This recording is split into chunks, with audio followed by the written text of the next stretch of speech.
Thank you, everybody, for joining us at our first of two roundtable discussions, A Transformative Year, a conversation with the FDA on COVID-19 and medical innovation for older adults in 2020.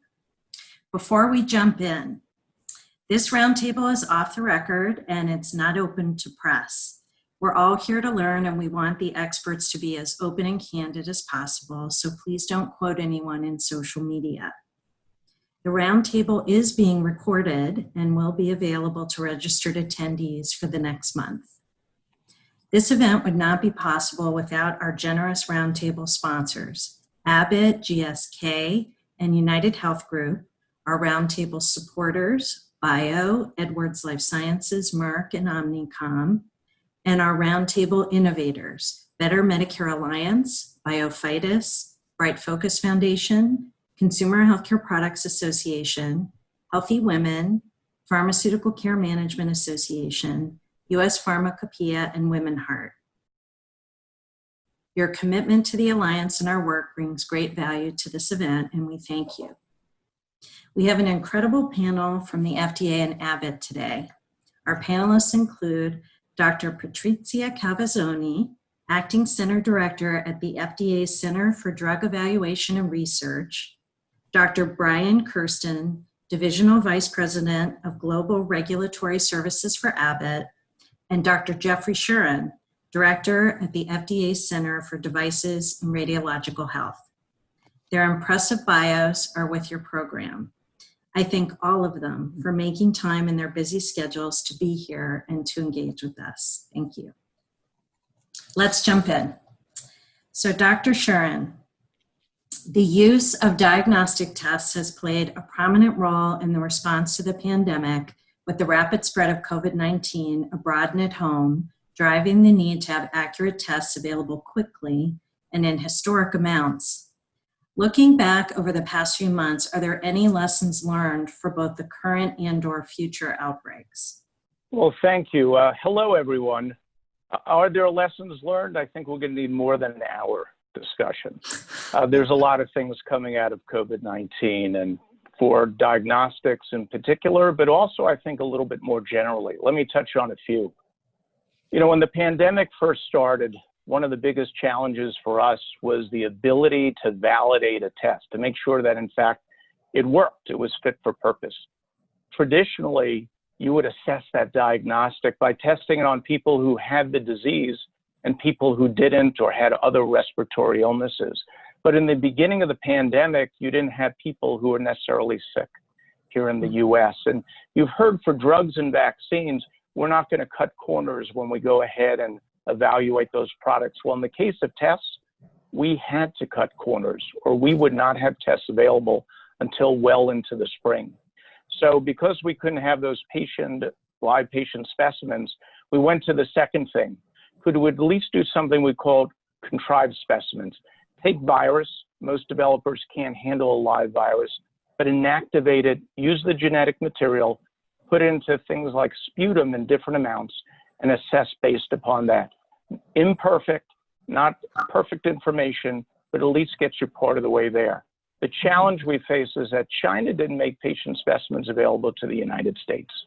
And it wasn't until the CDC got availability of some here in the US in January that they were in a position to validate their tests, but not enough for others.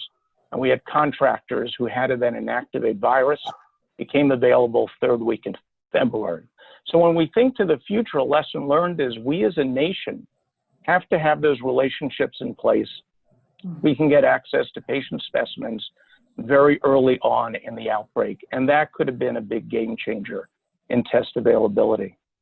A second is the fact that we have too many tests on the marketplace. We've already authorized 200 tests, and that's in part because we didn't, as a country, really have a strategy in place about making sure we had the tests we needed to meet our needs. And so the FDA was left with, we're going to authorize whatever meets this lower emergency use authorization standard to try to beef up test availability. So for the future, we as a country, and it's really government agencies with developers, identify just a small number of different test designs that are going to be fit for purpose. they're validated, and then have commercial manufacturers make a lot of the same tests. Not everyone trying to make their own tests would be significantly more efficient and time-saving, and some countries have moved to do just that. And then our providers, our healthcare professionals, they really don't understand how to use tests. What does test performance mean and how to incorporate it in decision-making? So we've seen a lot of misuse of tests out on the marketplace. And we as a country have to think about how do we do better training for healthcare professionals to learn how to use tests. People will read the labeling and other information on drugs. I can tell you, people don't really read that when it comes to a test. We found some broader lessons learned too. One is regulatory flexibility. The opportunity, leveraging our emergency use authorities to modify policy rapidly as circumstances on the ground change, or as we anticipated changes, and get that out there quickly. For example, our very first guidance on tests was drafted and cleared up through the White House in 36 hours. Wow. Why not take those things, not just applied for future outbreaks, what about day-to-day operations for the FDA and for others? You know, a second around that is engagement. We took our experiences engaging with developers from breakthrough devices and essentially put it on steroids. And we are working with developers for a variety of products in essentially real time, emails, on the phone. This is a kind of business a little bit different and maybe should become business as usual. And then lastly is our experience with the total product lifecycle approach in medtech, where one team handles pre-market review, post-market surveillance, compliance, and quality issues. So that if something arises, it's a team that already knows the technology and the manufacturer who weighs in. There are no handoffs, no delays. And luckily, we as a center had already reorganized into this TPLC model, and I cannot tell you how more efficient we were as a result. We'd like to see, at least in medtech, sort of that approach expanded upon. So again, lots of lessons learned and probably more as the pandemic continues. Oh, that's great stuff. I love it, especially the last with the teams. That's really great to hear. So Dr. Kersten, what do you see as the current state of play with testing from Abbott's perspective? Yeah, thank you, Sue. Yeah, you know, as COVID-19 really continues to spread around the world, we're seeing companies in our industry stepping up to really help fight this evolving threat. Abbott's been no different. We've been working with communities on a worldwide basis with our resources and technology, and our goal is to keep people healthy. We've launched 5 tests for COVID-19, 3 molecular-based and 2 serology-based tests, all of which have been approved through FDA's Emergency Use Authorization Program. Our tests have been able to identify active infections in a wide range of healthcare settings, and we continue to develop new products, and we continue to partner with the FDA to keep them abreast of what products we're doing and the progress that they're making, so we can keep that line of communication open. Thus, Abbott's really been contributing to a significant way, in a meaningful way in that matter as well, but by providing solutions across our diagnostics testing platform. We've also gone beyond our scientific commitment, and Abbott and the Abbott Fund Foundation are supporting global relief efforts by providing millions of dollars in funding and products to address key needs. For example, we've provided frontline health workers with training and resources. We provide families with the needed supplies and information for the prevention and the care of COVID-19. And we work with all our local communities to make sure they get what they need, especially in the area where our workers live and work. Great. Thank you. Dr. Cavazzoni, what are your thoughts about the actions the agency has taken during the pandemic and if they'd be applicable to innovate drug development post-pandemic? Well, when it comes to CDER, our activities in the pandemic response are really be focused on 2 major fronts. The first one is obviously the development of therapeutics. The second one is the maintenance of therapeutics, meaning the mitigation of drug shortages. Let's not forget that patients with COVID not only need novel therapeutics that are really fit for purpose to either sort of neutralize the virus, antivirals, monoclonal antibodies, and so on, but also as they get sicker and they require intubation, for instance, they need a host of drugs that are very often very old drugs, many of them generics, where we have seen a huge surge of utilization. And so in addition to advancing therapeutic programs, and I'll tell you a little more about that, we've also been very focused and have expanded our activities to monitor the supply chain with the relatively limited authorities that we have. We have seen a tremendous collaboration from manufacturers, and to try to mitigate or prevent shortages, working often in new ways. Like Jeff was saying earlier, we have been in direct contacts with hospitals, with points of care who have starting during the surge in New York, and so we have found sort of more streamlined, direct ways of talking to the various stakeholders. When it comes to therapeutics, the effort has been huge. Of course, this it parallels the effort that has been taking place with vaccines. To give you an idea, as of today, we have over 300 research or commercial INDs, and we have 230 of those in the clinic. And these are only sort of new COVID therapeutics or drugs that were being developed or were being used for other indications that are being repurposed for COVID. And what we have seen in therapeutics is really two waves. This first wave, which really started in the March-April timeframe, was all about screening existing therapeutics or existing investigational agents that were already quite advanced in development, such as, for instance, the immune modulators, and see whether they could be repurposed for COVID. And those studies are ongoing. What we're seeing right now, starting at the end of May, we've seen the second wave, which is really the wave of investigational agents that have been developed specifically for COVID. And so we have some antivirals. We also have the many programs that are looking at studying monoclonal neutralizing antibodies for the spike protein, and we have some that are already in fairly advanced clinical development. And so all of this is moving, and we hope that by the end of the year, if not the fall, we will be able to see more of these sort of therapeutic programs reading out.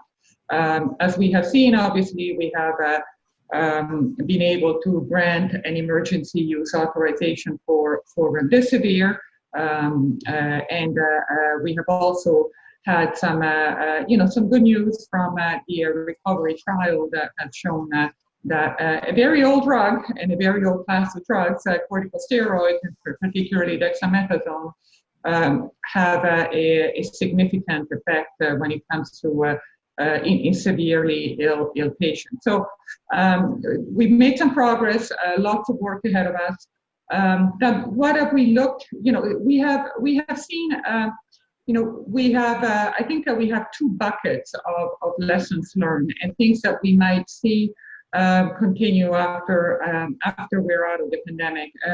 The first bucket is really the acceleration of the work that we have been doing around therapeutics under the CTAP program, the Coronavirus Therapeutic Acceleration Program, which we established in the April timeframe.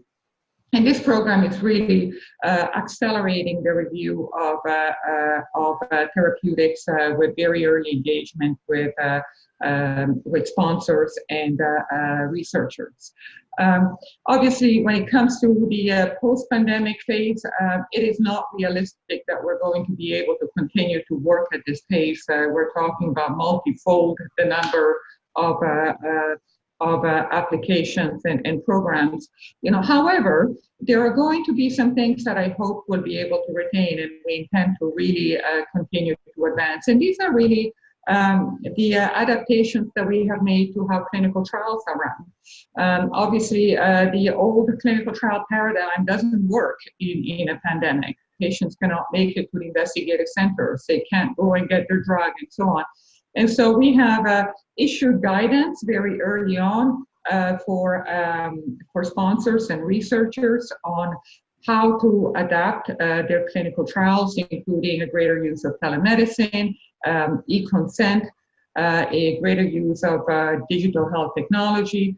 Obviously, there has been a major momentum behind using centralized monitoring and remote monitoring, because the monitors are not able to go to the clinical sites and so on. And I know we'll be talking more about that. And so we would expect that those are things that we have really got a lot of experience on during the pandemic, and we really hope that we'll be able to maintain some traction. That's wonderful. That's great. I especially appreciate everything you said about the shortages, and how I know, industry worked a lot with FDA on those, and really helped patients who had current chronic conditions going on as well. Yeah, it takes a lot of collaboration. Yeah. Yes. So Dr. Shuren and Dr. Cavazzoni, the initial public meetings on user fees have or will occur this year. What do you see as some of the more unique and emerging issues for the next round of reauthorization? Dr. Shuren? Well, I think the lessons learned out of the pandemic are going to inform where we go with MEDUFA 5 or M5. And we've not had our public meeting yet. That's going to come up in the fall, so I don't want to presage that. But I do think one thing is absolutely clear, is that you can't predict what's going to be coming your way. And I do think for FDA, for industry, and the other members of the MedTech ecosystem, we need to have the flexibility and the capability to rapidly adapt. And I think M5 is going to be, one of the opportunities for us to have a discussion about how we map out such a path forward. Great. Well, when it comes to the drug user fees, we've actually had our first public meeting, and we are very grateful for the very thoughtful and broad feedback that we have received from all the stakeholders. It was really a great meeting. There are some themes that are certainly emerging when it comes to the agencies and the center's priority that also really resonate and echo what we have learned during the public meeting. The first one is a commitment to continue to promote sustainable innovation in drug development. We realize that R&D is not getting any easier. It's also getting more complex, more costly, and so along the lines of what we said earlier, we need to continue to look at ways in which we really modernize how drug development is done. The second, which I know is certainly has been very consistent feedback, particularly from industry, is that we want to continue to work to enhance our regulatory predictability, as well as how we do post-market safety. And when it comes to predictability, we realize that there's a lot that goes into developing a drug, and that the last thing that the research sponsor wants to see is surprises that were never communicated during drug development. And so really finding ways to remove as much as possible. Obviously, drug development is risky, inherently risky, but removing at least the factor, the last-minute surprises due to potentially not having good communications during the development process and the regulatory process. We're also very committed to continue to advance regulatory infrastructure for digital technologies and new sources of data. This is particularly relevant to what we have learned during the pandemic, where we have acquired more and more experience with decentralized clinical trials. They're here to stay, and therefore we also have to adapt how we're going to be collecting and clinical data in a more sort of decentralized environment that may also increasingly rely on electronic health records. And last but not least, operationally, we want to continue to enhance our operational capabilities, our efficiency, and our agility as an organization. Great. Okay, and Dr. Kersten, what do you think the industry is going to be seeking, particularly in the medical device space in the next few days? Yeah, I feel like it's Christmas. I should give my wish list now, right? Yeah, so I think we're looking forward to it. I think FDA and industry have really built a solid user fee framework to work from, right? And we've been able to use this framework over the years really to optimize really discrete elements of our interactions with the FDA and also the regulatory review process. So although I could talk about several topics, I wanted to just maybe highlight two to focus on today. The first is the pre-submission process. As you know, FDA already has a pre-submission process. This is about a 70-day review process, and it's usually reserved for really big topics like new technology discussions, major changes to existing products or technology, major changes in indication, and that's been working well. It's a very, very helpful process to us. But going forward, we like to also have more of a quicker pre-submission process, maybe like a 30-day process where we can talk about minor but still significant changes. Instead of maybe being very multidisciplinary, maybe a single topic or a single discipline. And so things like minor design changes, material changes, sterilization changes, to name a few examples, would be very helpful to have a very quicker process, because during design control process of medical devices, it's important that we keep our interaction with the FDA going, our partnership going. And so in having a quicker pre-submission process would be very helpful. And also we believe that it would encourage us to come early, come often to the FDA to discuss issues during the regulatory process and not try to leave out the guesswork in some of our development. The other opportunity that we're looking at right now is to build expertise and really strengthen the review process in really two key areas that are pretty new to the medical device field, and that's cybersecurity and also pediatrics. More and more medical device companies, including Abbott, are applying for pediatric indications for our medical devices. And so if FDA can recruit more medical pediatric expertise or create a pediatric device unit, we think that will further strengthen the pediatric reviews. In terms of cybersecurity, we're going to ask FDA if we can really have a public and open workshop really to discuss cybersecurity and really threat modeling. Threat modeling is the most challenging aspect of cybersecurity, and therefore if we could have an open forum where we talked about examples and case histories of things of threat modeling, I think that would be very helpful for us and very helpful for us to understand in conjunction with FDA and how to approach that, because that's where we get a lot of questions when we do our submissions. So those are the two areas that we'd really like to focus on. Okay, it's like a little preview. So my next question is for any or all of you, and it's about real-world evidence and patient registries, which is an issue that we very much are focused on at the Alliance. Our experience has been on the medical device side primarily, where registries provide data for post-market studies and coverage with evidence development at CMS. And we know registries can also be helpful for post-market drug studies, certainly. The Alliance would like to see more oversight ability by the FDA and CMS to make sure that evidence questions are being answered in a focused and a timely manner, and that results are published for the research community and public. And I wanted to know what your thoughts were on this. Jeff? Sure. I'll kick it off. Timeliness, transparency, and relevance of real-world evidence generation is critically important, and I can tell you it's an active topic of discussion amongst the NEST governing committee and participating groups. And so I think you can anticipate more coming out in the med tech space, and we're kind of taking the approach of, rather than just simply, here's an expectation of FDA, can there be a bit more of, here are the expectations that we have within our med tech community around those particular issues. Okay. Anyone else? Dr. Cavazzoni?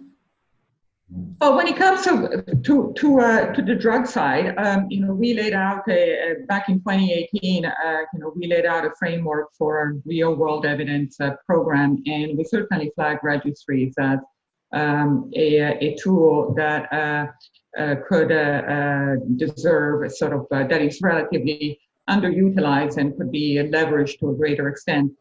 We have experience in post-market safety, largely on the drug side. We've seen registries in pregnancy registries have been the area of focus. And there have also been rare occasions where registries have been paired up with REMS. Certainly when it comes to beyond safety or beyond pregnancy registries, there is a utility for registries when it comes to safety assessment, and we're also seeing obviously more interest and more use cases for utilizing registries for evaluation of effectiveness, particularly in situations such as label expansion or in ultra-rare diseases. What we're also seeing from sponsors is our proposals to embed clinical trials in registries as well. And so we see that this is an area that could certainly use more experience, and we see it as a really useful tool when depending on the question, depending on the clinical programs, and assuming obviously that the data are suited for the question that is being asked. Okay.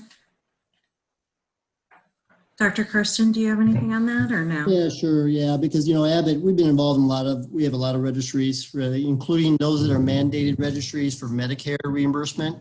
I think MitraClip very well, the medical device. That's a good example where you collect data as part of the TVT registry that's administered by ACC and STS. And we use that primarily to fulfill our post-approval commitment to the FDA. But I think that registry has been going on for several years. And so we think there's three areas of opportunity here. I think the first is that when a registry is a mandatory for Medicare reimbursement, we believe that FDA and CMS really should strike the right balance between the data elements that are needed for evidence generation. That is the must-haves versus the nice-to-haves. The nice-to-haves just add more burden to it, to the hospitals, to the providers. MitraClip has like over 400 data elements that have to be collected. So I think going forward, if FDA and CMS could be more focused on really the must-have data elements to address the evidence gaps and to help to reduce the burden. The other opportunity is that the MitraClip really, the TVT registry for MitraClip really has no end date, right? It's really pretty much, there are no sunset rules or reevaluation timelines. So we'd like to see the opportunity to be able to set those, because I think registries that go out into perpetuity could go beyond their usefulness. And then finally, Abbott with the Alliance Group that, I think and fully support timely and transparent dissemination of registry results. This could be something as simple as an annual report that's published once a year on the data. Also, we'd like to see probably a more open and accessible process to access the data as it's being collected. And this is really more to benefit our clinical and health policy researchers. Mm-hmm. Yeah, that is one of the issues that, particularly with regard to the TVT registry that we've been involved in, we'd love to see annual reporting out of that. And that was happening for a while, and then it seemed to kind of fall off.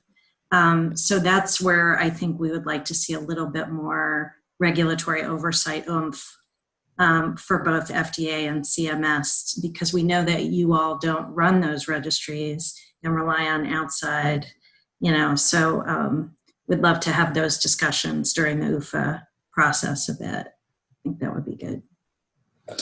Okay, Dr. Cavazzoni, one of the challenges for small biotechs developing therapies for highly prevalent chronic diseases like Alzheimer's is the size and cost due to the size of the clinical trials. What's the FDA doing with innovative clinical trial designs, decentralized clinical trials, among other strategies to encourage smaller companies to work in the space?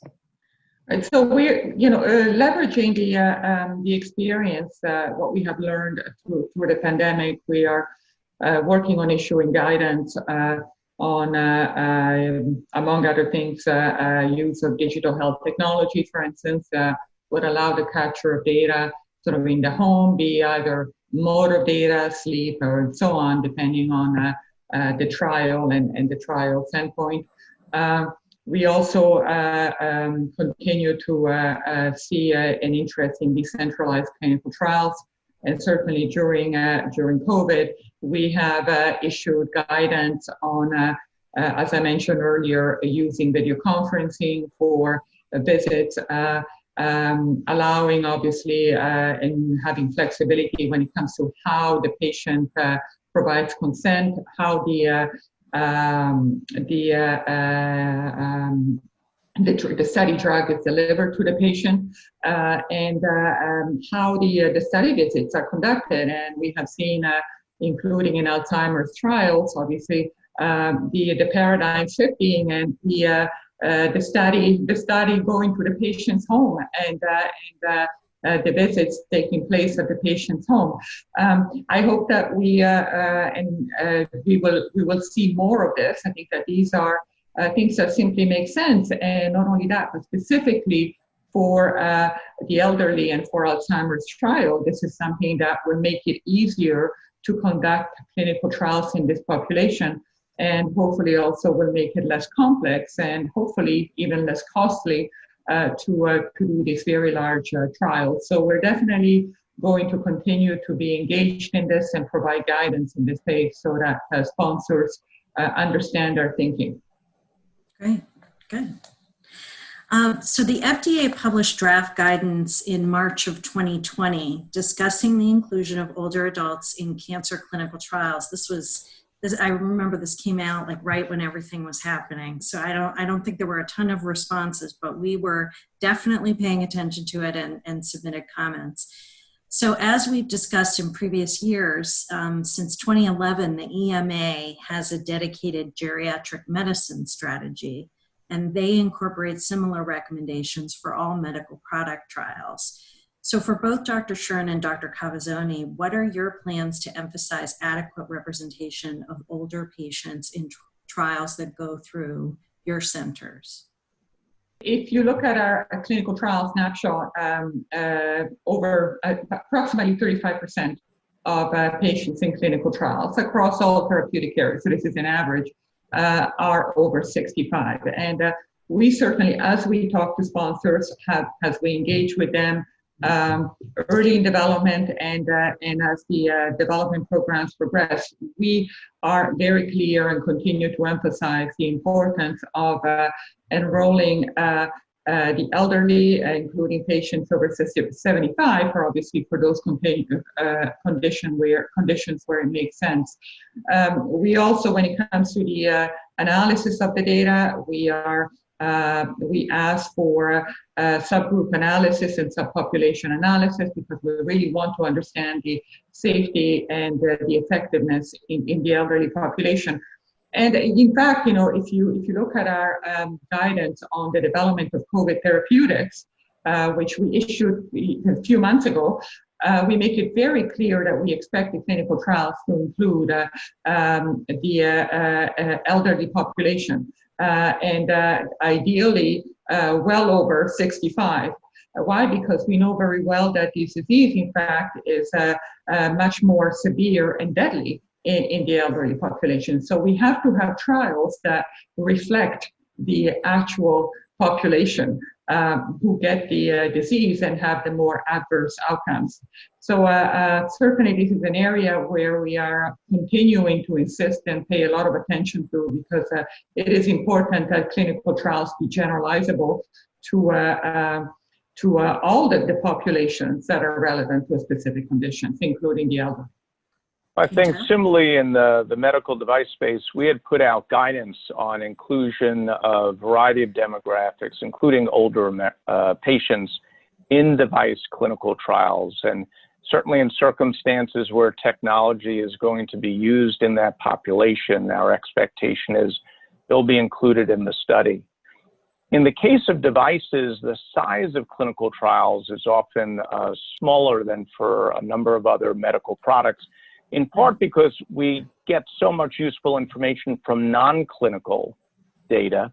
And then secondly, particularly when a device is being used in a more complex procedure as part of surgery, the inclusion of every additional individual can be very time-consuming and costly. And we know as those trials get too big, we disincentivize the development of really important technologies. And so where we have been putting a lot more focus is if we don't get that kind of information in the pivotal clinical trials, then setting up to get that kind of data in our post-market data collection. It's one of the things we've been trying to build into our real-world data sources so that we're able to provide information not only on older patients, but on a variety of demographics for the use of technologies.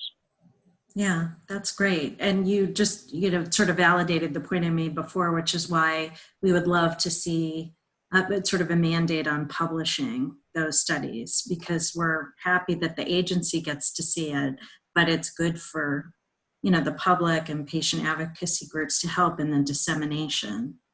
Particularly if there's, if there's a benefit that rises to the top for older people, it's good for them to know. That should be out there. So my next question is a follow-up to both of you. Older adults face a combination of obstacles with comorbidities and mobility issues, economic constraints, hearing or vision difficulties, and transportation challenges. Has the FDA considered any guidance documents to sponsors that allow physician and patient interactions in clinical trials through remote monitoring or remote care? And Jeff, I know this is of a lot of interest to you. Well, I think you heard from Patrizia that there is guidance that's being developed on the use of digital health technologies in clinical trials for data capture, for remote monitoring, and that's going to involve all three medical product centers. So that's being worked on, and you've already seen guidance that's come out specific to the COVID-19 pandemic.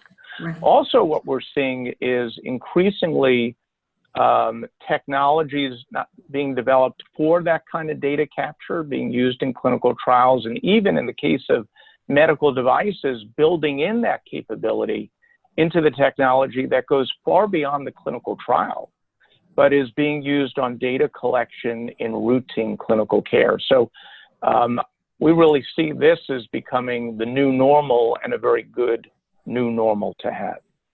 So, I think that we covered this earlier, and, adding to what Jeff had said, there are not going to be too many good things that will come out of this very difficult experience that we're having as a world. The fact that we are feeling more comfortable with decentralized clinical trials may be one of those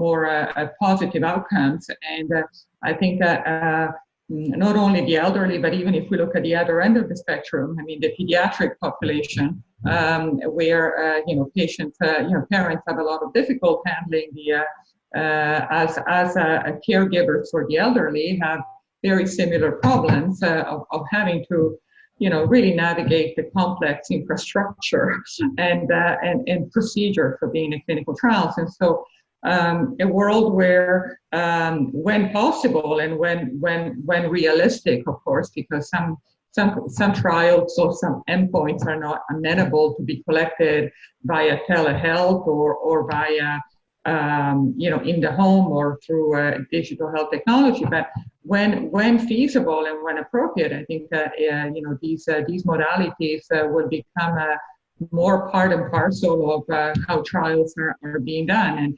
And certainly when it comes to the elderly, the advantage will be even greater. And hopefully that will also enhance the participation of the elderly population on clinical trials, which is something that we obviously all want to see, as we mentioned earlier. Right. Yes. Great. And I know that the National Institutes of Health is doing quite a bit of work through the NIA on pragmatic trials and helping to create sort of how to do good modeling for those types of trials. So. My next question is for Dr. Calvazzoni. The Institute for Clinical and Economic Review, known as ICER, is an organization that releases cost effectiveness reports on treatments for payers and PBMs. Earlier this year, ICER offered to provide the FDA with a better understanding of patient-relevant outcomes and endpoints across trials of drugs for the same condition. And we were one of 40 organizations that signed a letter asking the FDA to decline ICER's offer, since the agency already works with PCORI and many disease-specific patient groups that have genuine experience with patient-centered outcomes research. Is there any update on this that you could share? Well, when it comes to patient-focused drug development and clinical outcome assessments that reflects the patient experience, we have, as you know, a very broad and well-established programs that has been funded through a variety of mechanisms, including 21st Century Cures. And for us, it is very important that we take a wide scope to stakeholders' engagement, and that we listen to all of the voices out there. Our perspective is that the engagement of patients in drug development should take place throughout the development life cycle, and that we really need to solicit input from patients to understand what endpoints actually matter, right? So we do have a program in place. We have launched a standard for clinical outcome assessment and endpoint grant programs that really is meant to enable the development of a standard core set of measures of disease burden and treatment burden for a given area. And as part of this effort, we have implemented a science policy board that is made up of multiple external stakeholders to really better understand the global needs when it comes to decision makers and possibly how to then these recommendations can be implemented. So this is an example of the sort of broad look that we take, and we're very systematic, and we really want to hear from all the stakeholders. Mm-hmm. Okay. And I know CDRH has led the way on all of this. So, Jeff, I don't know if you have anything additional you wanted to add about this particular offering. I think Patricia just well covered a lot of the main issues. Okay. Dr. Kersten, Abbott is an international company that works with many regulatory bodies around the world. What impact have you seen on the regulatory review process in the U.S. during the pandemic compared to the rest of the world? Yeah, thanks, Sue. So, for medical devices, I think the regulatory conditions have varied around the world, and Abbott has been able to adapt and respond accordingly. During the pandemic, Abbott's main goal was to make sure that we had product continuity. Our biggest issue was that we want to make sure that patients that are already getting our devices could continue to get our devices. And then also, we didn't want to see a significant delay in our new product launches, which are new technologies. And Abbott has, from the medical device side, has a lot of life-saving technologies. So to achieve this, we've been working very closely with all the regulators around the world. And it's just been truly an amazing experience how regulators and industry have come together to really navigate through this pandemic with the interest of the patient. The patient has been number one, and how we've created different ways of doing things. I think you mentioned earlier that, so on-site compliance audits would not be possible because it required travel. They're doing remote audit, remote monitoring and remote auditing, which has worked out fabulously well. Also, working from home versus being in the office has not really been an impediment to getting things done. A lot of regulators are in the same boat as us. They had to shift from working at home.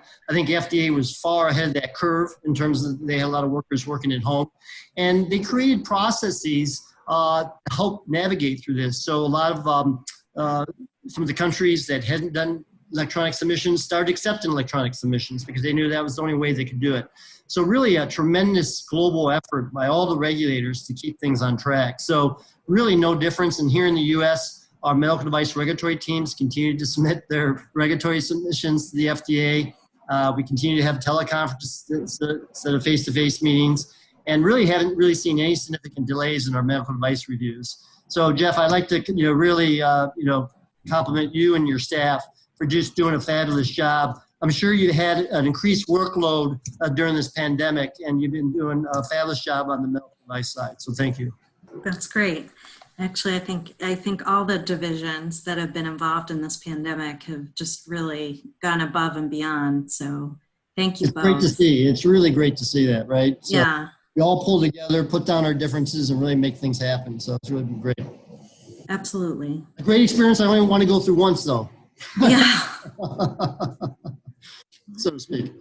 So this last question is for all of you, and I'm going to say anything goes. What do you hope for in the coming year?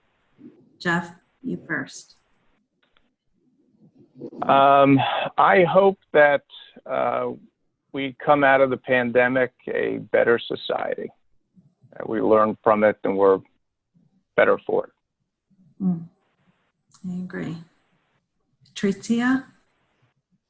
Well, I know that Peter Marks, the director of CDER, is not here, but I'm going to be putting a plug in for, we hope, for a safe and effective vaccine a year from now, and lots of useful therapeutics that will help this disease be more medically manageable and less lethal. Good. And Brian? Yeah, basically, I would echo what Jeff just said, but I think that we'll continue to monitor the regulatory landscape as we slowly get back into our offices. But I think the hope that I have is that we've learned so many things through this pandemic, and we've learned a lot of good things. And I don't want to forget about those. And really, as we learn our new normal, take the good things we learn and kind of apply them going forward. Don't, just pull some good out of this pandemic in terms of the review process and what we learned and do that. Because at the end of the day, I think we all win. I think it's a win for manufacturers, regulators, and also patients. So that would be my hope, to really take good learnings and apply those going forward in our new normal. Great answers. And I want the three of you and everyone in your orbits to stay safe and healthy. Just, thank you so much for the work that you do. It's so important. We need you. So thank you. Thank you, Sue. Thank you, Sue. Thank you. Thank you all for your time today. And thanks so much to everybody for joining us. Please join us for our next roundtable with CMS at 1 p.m. Eastern Standard Time and for our award fireside chat at 3 p.m. Eastern Standard Time. See you soon.